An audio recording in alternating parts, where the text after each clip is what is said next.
Hello, kia ora, I'm Philip Duncan. Thanks for joining us for our Thursday weather update for July the 6th. And we've got a brief area of high pressure around New Zealand after all that stormy low pressure since the end of last week, which means a little bit colder in the mornings for the next couple of mornings and the next couple of days as well. Not quite as warm as they were with that windy westerly blowing through, but soon, as this moves through, a milder airflow begins, and that's the precursor actually to low pressure coming through this weekend. And you can see plenty of that low pressure down there south of Australia.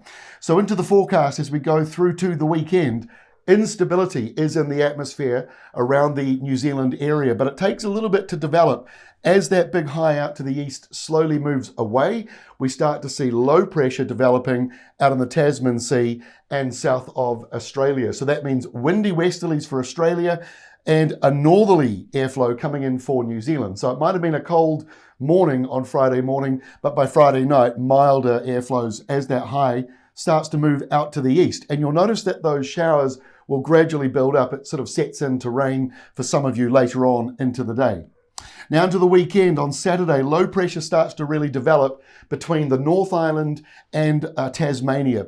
These low pressure zones are driving through that windy westerly further to the north. So places like Sydney and Canberra, they'll be getting windy weather, as will Adelaide. But over towards New Zealand, that windy westerly gets broken up and pulled down and around that low pressure zone.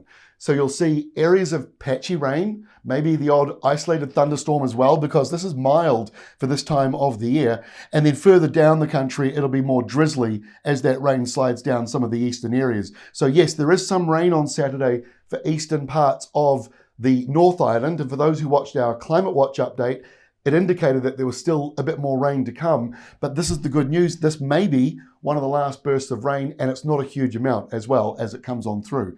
By Sunday, low pressure is dominating, but the rain has moved away. So those eastern areas in the North Island, at least, start to dry out. It moves down the eastern side of the South Island as well. And that windy westerly from Australia now pushing back in across the upper North Island, and also windy through the capital and into Sydney on Sunday. So let's get into next week. And as we kick off next week, we've got a burst of wind in New Zealand, the westerlies blowing through the top of the country especially.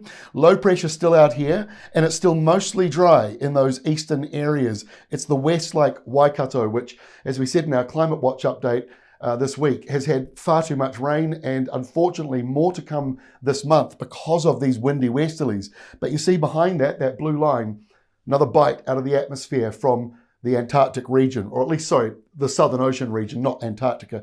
But it comes up and it takes a bite, which means next week, there's another cold change coming in for New Zealand. So that'll be around the middle of the week. But for the weekend, it's looking mild but unsettled due to more low pressure. That's all from me. We'll see you again tomorrow, Friday, with our next update.